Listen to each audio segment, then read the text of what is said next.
Hey, everybody, it's Ryan. Thanks for downloading today's show. And just a reminder, as always, Wake Up War Chant is brought to you by our friends at For the Table, Madison Social, Central and Township, in the heart of College Town.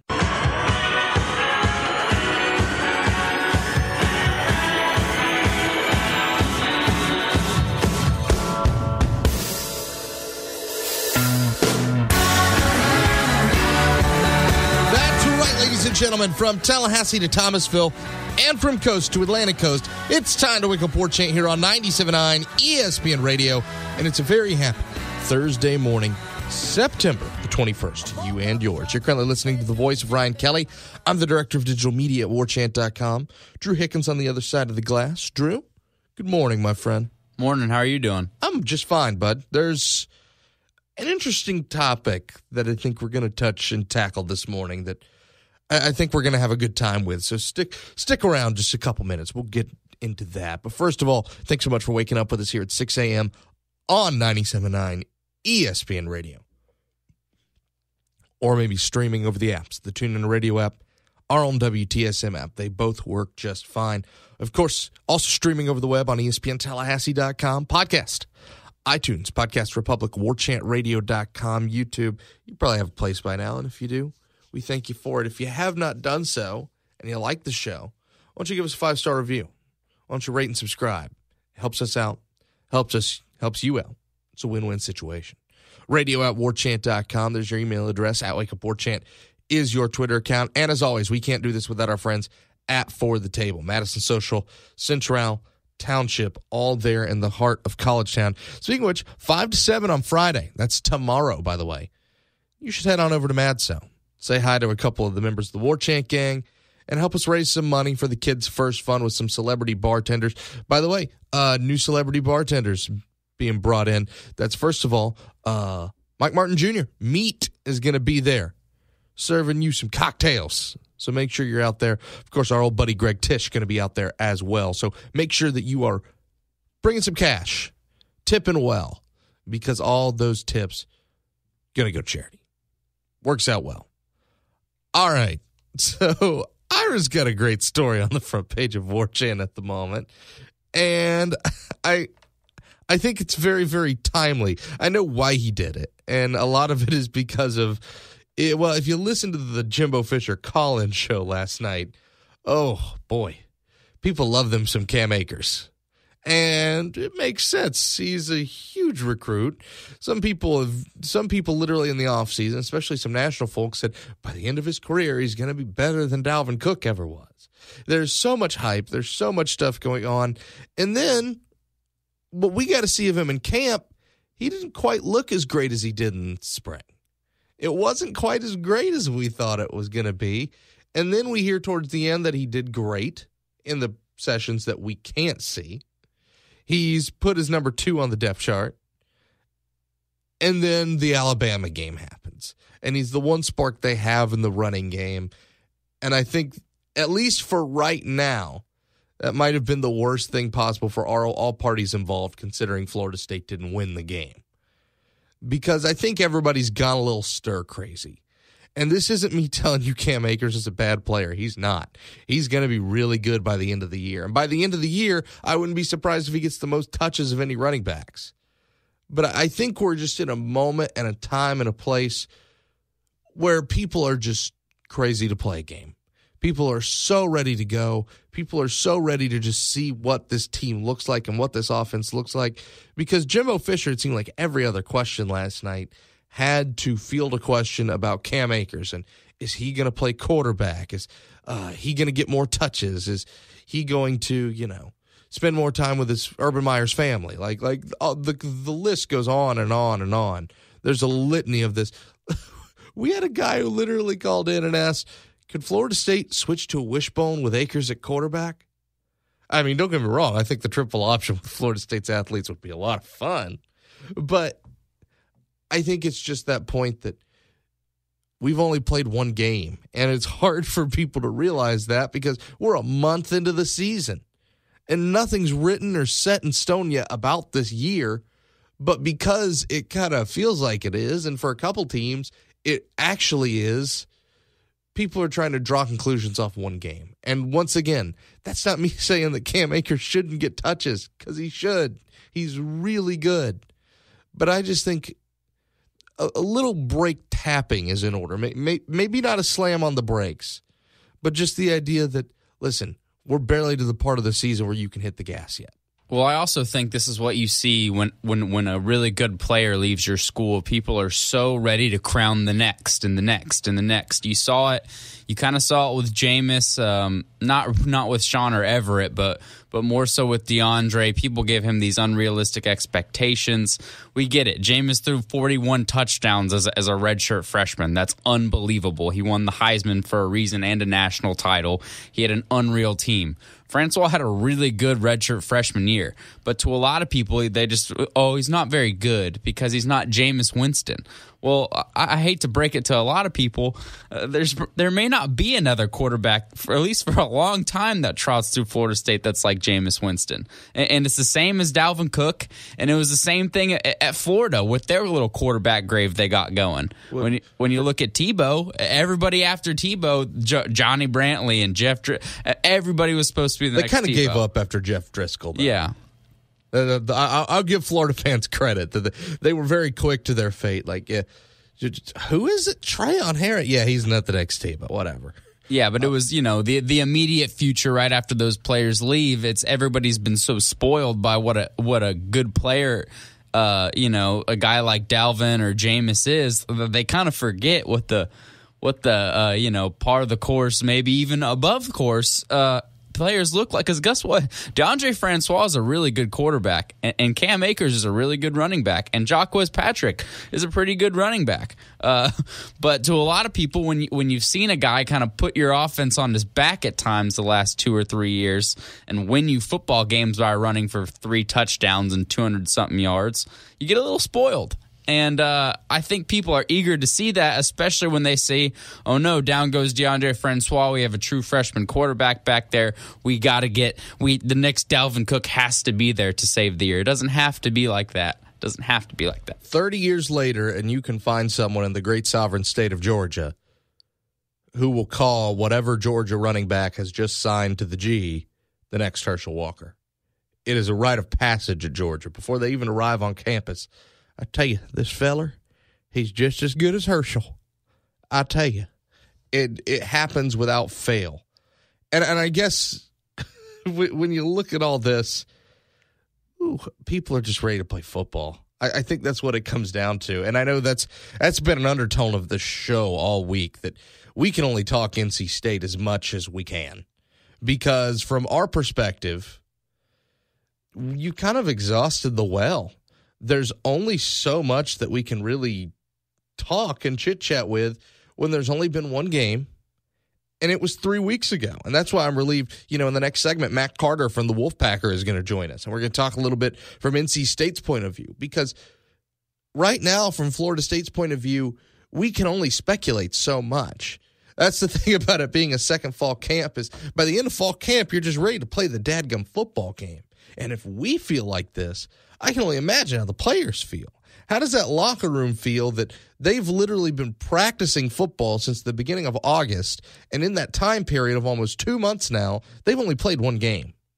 They've only been able to get out there to one game. And that's why, you debate rest versus rust when you play a game so far apart from your first. But I'd have to think that it's not a rust for Florida State. There's got to be an anxiousness to just get out, play, and maybe answer some questions that they have about themselves. I think there will be both. I think you're going to see some kind of first game type mistakes coming from Florida State. I don't see them coming right out of the gates and looking super, super sharp. You haven't played a football game in 3 weeks.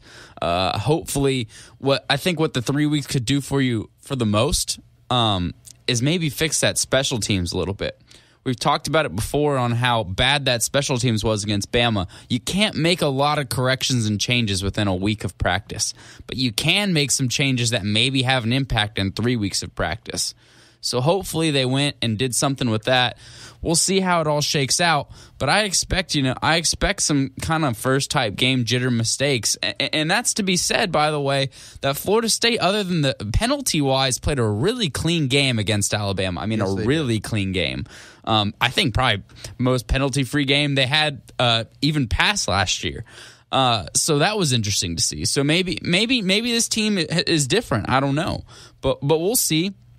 And I do think there's eagerness, but I also do think that accompanying with that will be maybe just a tad bit of rust. Hopefully not too much, but we'll see.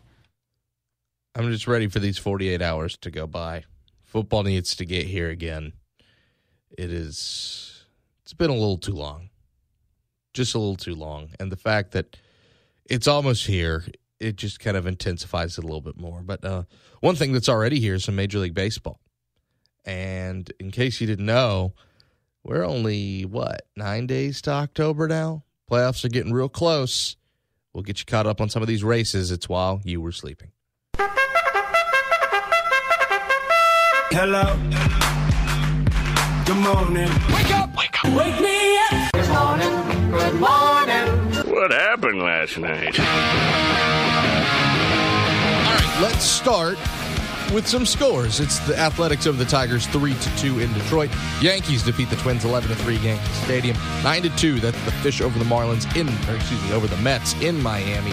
4-0. The Giants over the Rockies in San Francisco. 9-0. That's the Red Sox going on the road and beating the Orioles at Camden Yards. 7-5. The Phillies defeat the Dodgers at home. Yikes, Dodgers. That's your second loss to the Phillies. Pirates 6-4 over the Milwaukee Brewers. 15-5. That's the Kansas City Royals up in Canada over the Toronto Blue Jays. 9-2. The Cardinals defeat the Cincinnati Reds on the road. 8-1. That's the Rays at home over the Chicago Cubs. 7-3. The Nats defeat the Braves at SunTrust Park. After that, it's the Astros winning 4-3 over the White Sox. 13-7. The Diamondbacks defeat the Padres in San Diego. 6-5. Cleveland. The Indians defeat the Angels. And finally, 8-6. The Rangers defeat the Mariners in Seattle. When you look at that playoff picture right now, by the way, you've got a couple teams that have clinched a playoff berth. That's the Boston Red Sox. That's the Cleveland Indians. The Houston Astros. Washington has clinched their division, as has the Los Angeles Dodgers. They've clinched a playoff berth as well. The only division that doesn't have a team that's clinched the playoffs is the NL Central, which makes sense. The Cubbies right now in the lead, 84-67 record. 3.5 games behind them is the Milwaukee Brewers, and right behind them on their heels, 5 games back, is the St. Louis Cardinals. When you look at the wild card situation right now at the moment, it's the Yankees and the Twins. That's no surprise there. The Yankees 7 games ahead of everybody in the American League for that spot. 1.5 games behind Minnesota, though. You have the Angels, 2.5 back. You have the Rangers, 3.5 back. You have Kansas City. So really that last spot can be anybody's to take. Finally, on the NL side of things, 5.5 games ahead. That's the Arizona Diamondbacks. Right there, taking that second one, is the Colorado Rockies, who've really cooled off in the second half of this season. Finally, though, the Milwaukee Brewers, a game right behind the Colorado Rockies, and the Cardinals 2.5 behind that. Outside of that, Miami's 10 games back, and everybody else behind that really doesn't have much of a shot of getting that thing. So, not as interesting as the American, but fascinating nonetheless. When we come back, I told you, Matt Carter from the Wolfpack is going to join us. We're going to ask some questions about the North Carolina State Wolfpack. Dave Dorn's job security among them, that defensive line among them. How good is Jalen Samuels? Why does Ryan Finley make such good decisions with the football? We're going to learn a little bit more about our opponents in red from Raleigh right after this on Wake Up War Chant 97.9 ESPN Radio.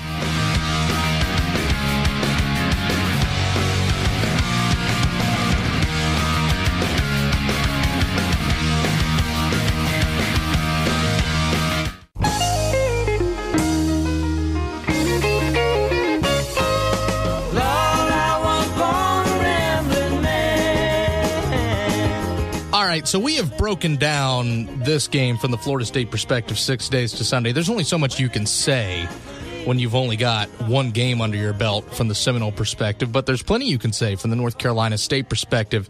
Of course, pretty much almost a third away through the season after this game is over. And to do that, we have our friend Matt Carter, who writes for our sister site in the Rivals Network, thewolfpacker.com. Matt, how are you, my friend? I'm doing well. How are you guys doing? I cannot complain, sir. Well, I'll be honest with you. From our perspective, it's just going to be good to cover something. I bet. After this last month. But I did want to jump straight into this. Of course, NC State's opened up this season, suffered a loss that they didn't exactly expect at the beginning of that to South Carolina. What's the state of average NC State fan right now?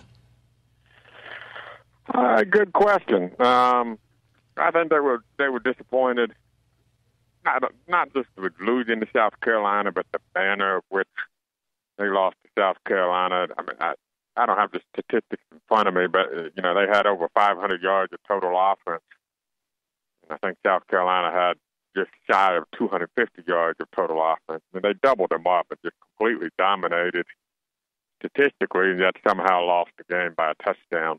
And I think a lot of NC State fans have just kind of gotten used to that. There's been a lot of that has happened over the last few years, and they get a little bit frustrated. And they really want a nice win. They really would love to have a nice kind of statement type win, and they just haven't had that come their way in the last few years. So, maybe a little bit of frustration with losing that first game the way they did, and a little bit of deja vu type feeling. And while we're on that, you mentioned it's been a while since North Carolina State's been able to get one of those big signature wins. They had Florida State on the ropes last year. They had Clemson on the ropes last year, and they just weren't able to get it done. But Dave Doeren had a lot of pressure mounting on him at the end of last season. Then, of course, they end that season very, very strong. They end up upsetting North Carolina and Chapel Hill. What's kind of his status right now? Yeah, all in all, the program is on pretty decent, solid ground, even though they haven't gotten that quite signature win. It's a pretty consistent bowl program and a more competitive program, as you mentioned, where they haven't won these games. The first year they went down to Tallahassee, that game was over in the first quarter. Jameis Winston and those guys got out to, I think, a 35-0 lead about maybe 10 minutes into the game. Those days are behind them, and they're certainly a lot more competitive. So, the recruiting has been better. So I think there's a lot of positive signs for him. I think right now, he's on pretty solid grounds. The athletic director set to step down in 2019, so I don't think she's, kind of in a hurry to make any kind of coaching change or anything like that. So, but at some point, like we talked about earlier, is getting that win that you can kind of hang your hat on and building off of. That's what's that next step. And a lot of NC State fans are getting very anxious to take that next step. There is certainly a little bit of anxiousness around that program, but if there's one thing that just about everybody who wears Wolfpack red can be certain of, it's that front seven is bad to the bone, and it is experience experience laden as it gets. One thing I love that you guys do on the Wolfpacker is you break down statistics by class, and I absolutely adore 100 tackles so far throughout this season have come from the NC State senior class. That's 52.9%. According to you guys. Just how good is this line? How good is this front seven? And how has NC State just been able to get all these guys to grow together and even then stay in the program when many of them maybe could have had better fortunes last year if they, then just maybe thought about going to greener pastures in the NFL? Sure. I mean, yeah, and they nearly did lose one. Bradley Chubb, who's the star defensive end, he got a second to third round grade from the NFL. But he comes from the great Chubb family. His brother, Brandon Chubb, was a great linebacker at Wake Forest. Nick Chubb is his cousin. So they have a kind of pretty good handle on things, and he decided he wanted to be a first-round pick. And so he came back. And to your point, these guys have been playing together for 3 or 4 years. Just about every one of those senior starters in the lineup, I would bet you money, they've all started 3 years or more. And they took their lumps. And every time, you remember when Florida State came up to NC State maybe 3 years ago, it was 56-41. They took their lumps along the way. And and they grew up and got better and better. And it's not just an experienced group, but it's a legitimate group. And they've talked that all four of those defensive linemen will be drafted in the NFL draft. There's a backup defensive lineman named Darian Roseborough, who's a junior, who probably would be starting if it wasn't for all the seniors. He was the Rivals 100 guy. He's an NFL prospect. So you just don't see it come together like that very much, which is part of why they wanted this year to be that year, to take advantage of having that opportunity. Because it's an older group, it's a bigger group. That defensive line is at least 275 across the board at all four positions. And so, it has come together very nicely. I will say, having said that, they have kind of underperformed the first 2 or 3 games relative to expectations. They haven't really turned it loose and dominated. And I think a lot of teams are going with max protection to protect the quarterback. So they have not been able to get to the quarterback as much as you might have thought going into the season. And I am a little fascinated by that and that matchup in this game where you mentioned it. Maybe NC State hasn't played quite as well as you thought on that front seven. They haven't got to the quarterback. The defensive line hasn't as much as maybe was thought. And Florida State's offensive line maybe looked a little bit better against Alabama than people thought they would against the Crimson Tide. So I'm fascinated to see, and again, especially on the Florida State side, there's only one game to break down, but I'm kind of fascinated to see the kind of push and shove between, is Florida State's offensive line really better than we thought, or is that North Carolina State defensive line maybe not as good at getting to home as we thought they were going to be? Yeah, that's going to be the question, and then we'll see how Florida State approaches it. I know just from talking to coaches the first couple of games, what they saw a lot of it, for South Carolina, they didn't put their tight end or running back in a route very much. They used those two to help protect, and it was essentially 7 guys blocking the 4 defensive linemen and the occasional blitzer, which is a good matchup. And then they would use 3 wide receivers to go into routes, which works well for NC State against NC State because the secondary is a big question mark for NC State. And, with with Florida State take a very similar approach, and that'll be the big question. But so far, what we've seen a lot of is teams kind of going with the maximum protection. And NC State is a team that will blitz some, but they had a lot of faith in that front 4 defensive linemen that I think they felt like they didn't need to blitz as much. They might have to re-examine that approach if teams are going to keep going with the max protection on pass plays. And that's what really fascinates me there, and that you're having a true freshman quarterback making his first start, and the way to kind of beat NC State, it seems, is to really throw the ball. So that's going to be another fascinating matchup on that side of the ball. I'm really keeping my eye on Florida State's offense versus that NC State defense. But on the other side, Ryan Finley's an experienced quarterback. He's been a good quarterback for NC State. And I've got to tell you, as an outside observer, Matt, one of the things that really impresses me about that guy is Finley takes care of the football. He doesn't make careless mistakes with it. Even when his run game's been up and down this year, he's been able to keep control of these games. What is it that makes him so kind of cool under pressure and makes him make such good decisions? It's his personality. He is just a chill guy. He's a terrible interviewer if you ever interview him. He won't tell you anything at all. That's just his personality. He's just a very low-key, cool customer. Soft. Yeah, very good. Just a cool customer. So that's part of his personality. B, he knows this offense because, when he was at Boise State, his offensive coordinator was Eli Drinkwitz. When Eli Drinkwitz went to NC State, he transferred from Boise State to NC State. So he's been in this offense for 4 years now. So he knows it very well. And he's a smart guy. He actually graduated in 3 years at Boise State and is close to getting his master's at NC State. So, just kind of the total combination of he's an extremely smart guy, it's just his nature to be a very cool, calm, collected guy. And he knows this offense because he's been in it his entire college life. So he knows what's supposed to happen on the play. He knows his reads, and he can make quick decisions with it, and you're right. For the most part, he has been very protective of the football. I think he had one pass he got lucky with that wasn't intercepted, but otherwise, he's been very, very accurate. And that's the big part about his game is he's very accurate. I don't know his completion percentage off the top of my head, but it's pretty high right now. Talking with Matt Carter of thewolfpacker.com. Matt, the other guy that when you talk NC State's offense, you got to talk Jalen Samuels. Just how dynamic is this guy? He's about as unique as you're going to get in the sense that he can play tight end, slot receiver, running back, H-back.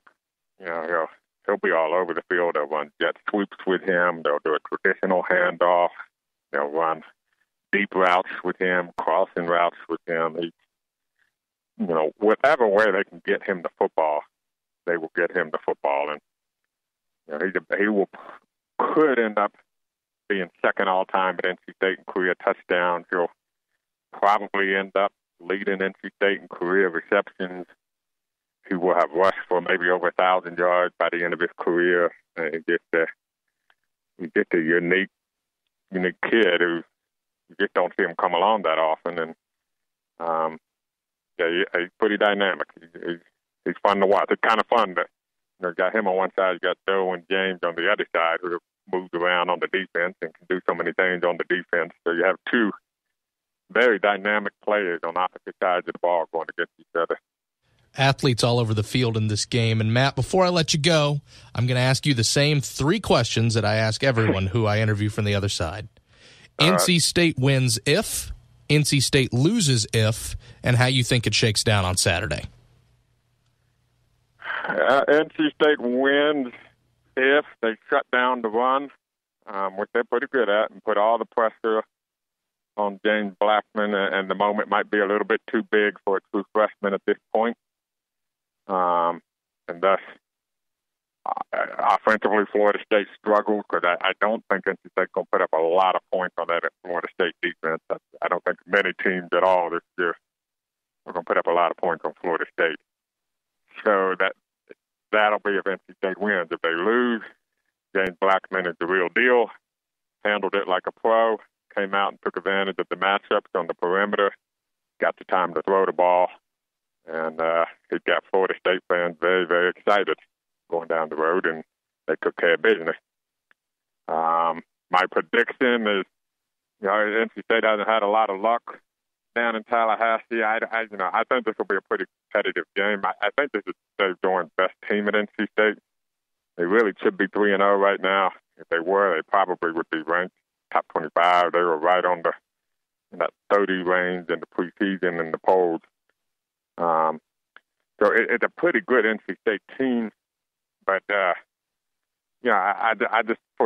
Jimbo Fisher's had 2 weeks to really get the offense ready for a true freshman to play. And I suspect that they'll have a pretty good game plan to kind of warm him up and ease him in and take care of him and let the defense and take care of things. So I got Florida State winning somewhere around the range of 24-17, something like that. I got you, my friend. Matt Carter, thewolfpacker.com. Thank you so much, my friend.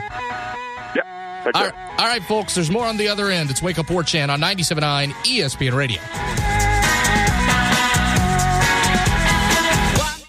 Yes, Florida State just landed a 5-star commitment. I don't see that anywhere online. How did you get that news so fast? I'm on the new warchant.com app. I get news updates and scores pushed to my phone instantly. How much does it cost? It's free. Just go to iTunes or the Google Play Store, type in War Chant, and install it on your phone. That's it. A free app that keeps me constantly up to date on Florida State sports and recruiting? Wow, that makes it incredibly easy to follow my Seminoles and never miss out. With the app, you'll also get quick access to all the stories and features on War Chant, including the ever-popular message boards that feature thousands of fans talking about the Noles. Warchant.com, your ultimate Seminole source.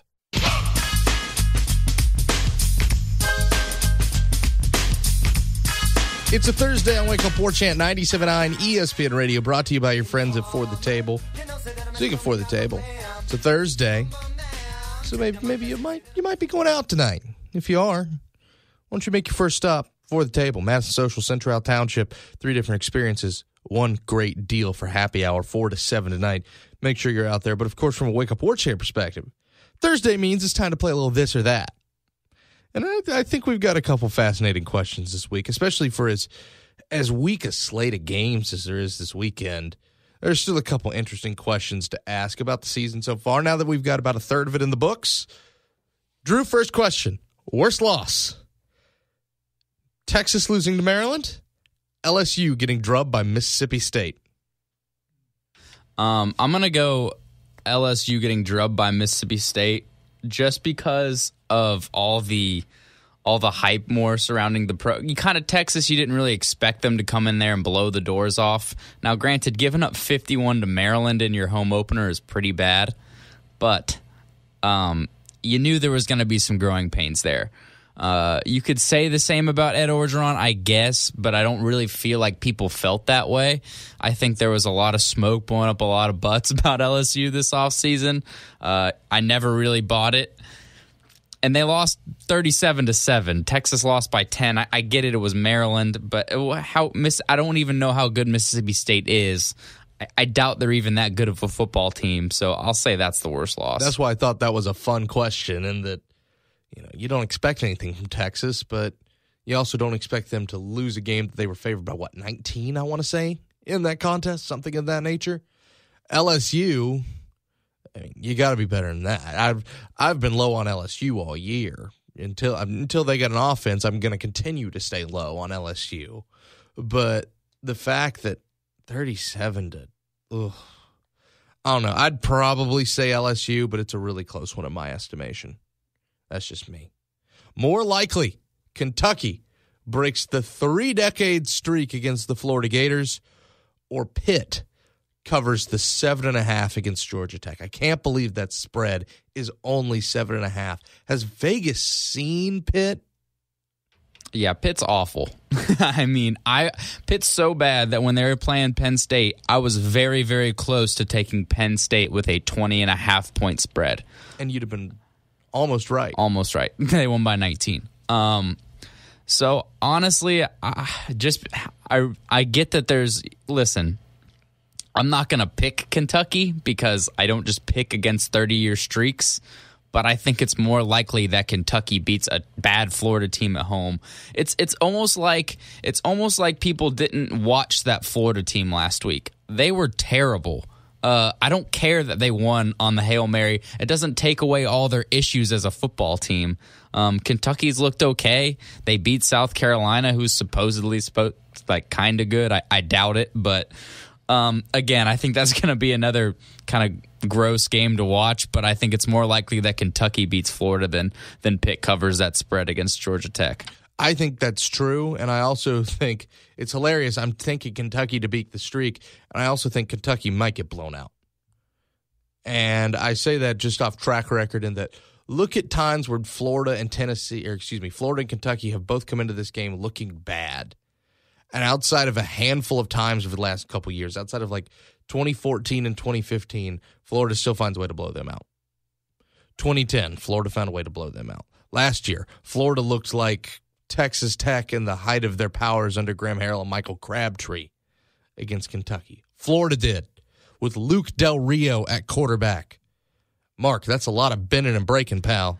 Right, and but there have been some close contests like that. The year they went in OT with them in the swamp. You mean the year they got screwed by the clock operator? I was going to say, as far as I'm concerned, Kentucky won that football game. That was trash. And then Will Greer, the loved Willie G, went up there, and really they should have lost that football game too. But Kentucky's quarterback just refused to let them win that game. So it'll be interesting to see. They're busting out the chrome helmets again for about the 100th time when they play Florida at home. So we'll see how that one shakes out. Like I said, I'm not going to pick Kentucky, but I'll say that's more likely. When I become commissioner and supreme overlord over college football, I'm banning chrome helmets. There will be no more disco balls. It's not Oregon, Louisville, Kentucky. Looking at you kids.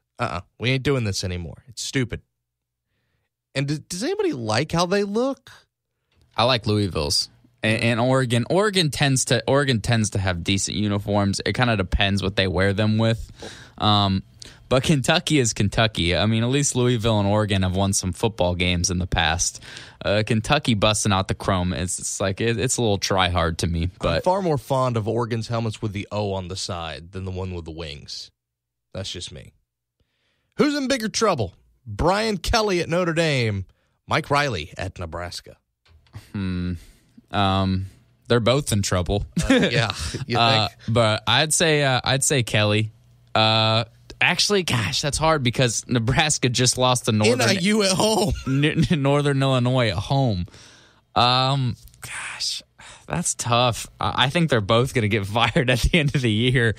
You know what? I'll change that. I'll say Riley is, just because that NIU loss at home. That's going to be tough to keep the boosters and whatnot off your back if you're losing football games like that at home. So I'll say Riley's in more trouble. And I think it's got to be Riley at the time being, because you look ahead at Notre Dame's schedule and you think there's a lot of games Notre Dame should win. And when you see how Nebraska looked against, okay-ish NIU team, and you take a look at that schedule ahead in the Big Ten, you think to yourself, oh, that's not going to end well. Can they squeak 6 wins out of this? And let me say another thing. I get that was a huge win for NIU, but can I talk about how much I hate dumping Gatorade on a coach during just a regular season win? I get that's a huge win for their program and all. It's for NIU, man. I know I'm still going to hate because I just think that's so dumb. And Nebraska's clearly terrible, and I get it. I understand it. I'm not hating on it too much. I hate the fact that people do that. I'll never understand dumping the Gatorade on a coach. Unless you're Appalachian State beating number 5 Michigan in the Big House, you can dump some Gatorade on. But man, coach. How many of those kids grew up dreaming of going to a school like Nebraska and never got offered, and went into their house and won? Yeah, you dump the Gatorade. We're going to disagree on that. That's fine. I still think it's weak. It's all right. Who's winning the SEC East? Georgia or the field? I guess I'll take Georgia. I don't know. Like I'm big. I'll rip the SEC East anytime, anywhere. I think that's a dumpster fire of a conference. I don't think I'm alone in that.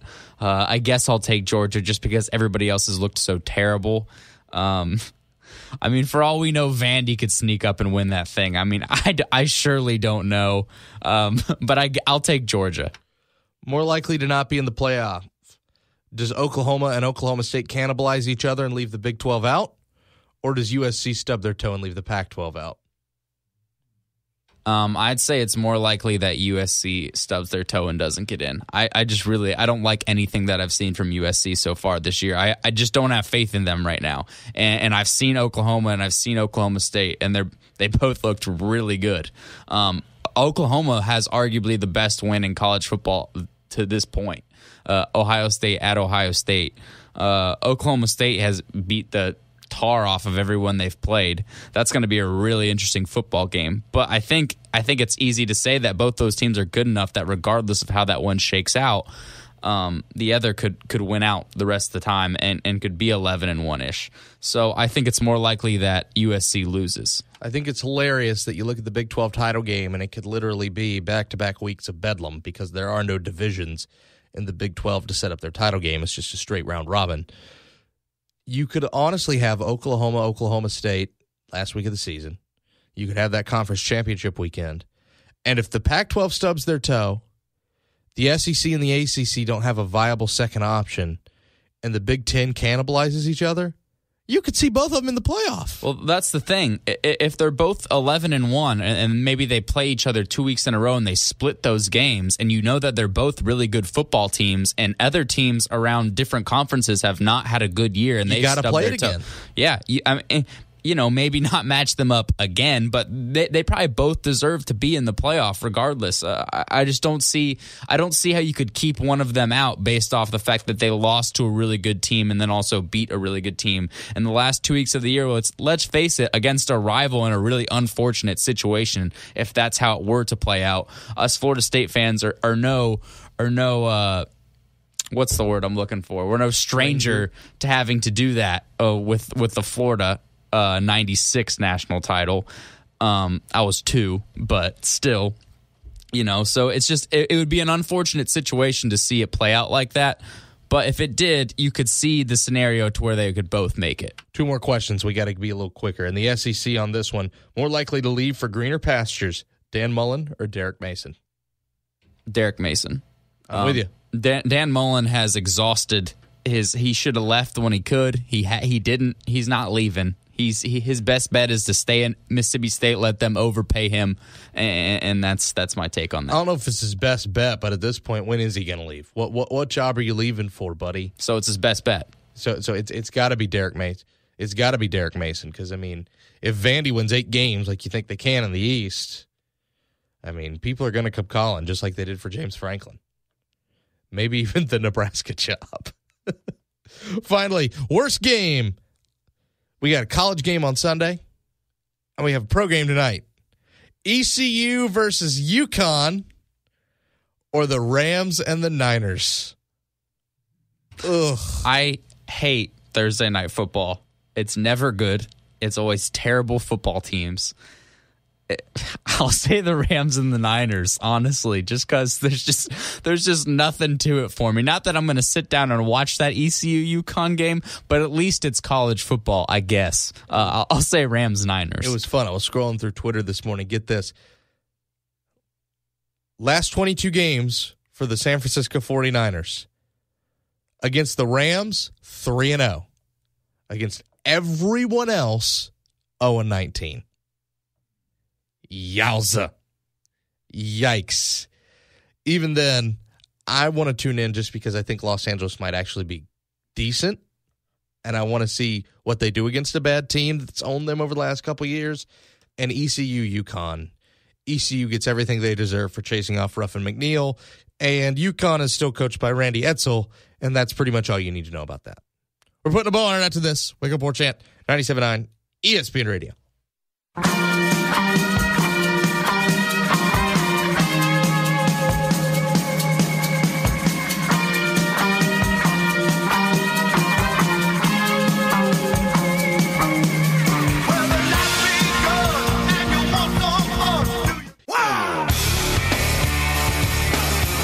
As we put a ball in it here, Wake Up War Chant 97.9 ESPN Radio. I'm not often one to just drop a Major League Soccer statistic as we end the show, but I do find this kind of crazy. Atlanta United, an expansion team, in their first year, last 3 games, 14 goals. 14. That's almost 5 a game. That's some Big 12 soccer right there. Yeah, I turned that on last night, actually, to see that they're beating LA 4-0. And LA's terrible. First half, but I was like, oh, my God. I mean, I never watch soccer, so I see 4-0, and I'm like, yeah, they're getting their ass whooped. Holy smokes. Yeah, listen, Los Angeles is terrible. The New England Revolutions, who they beat 7-0 last week, they're terrible too. But you don't just roll 11 goals on those 2 guys. Are you kidding? Of course, drew with Orlando over the weekend, 3-3. That's a feeling hurter. That's a fun brand. Drew, thank you, sir. Thank you. Thank you guys for listening. Mike and Mike's up next, 97.9 ESPN Radio.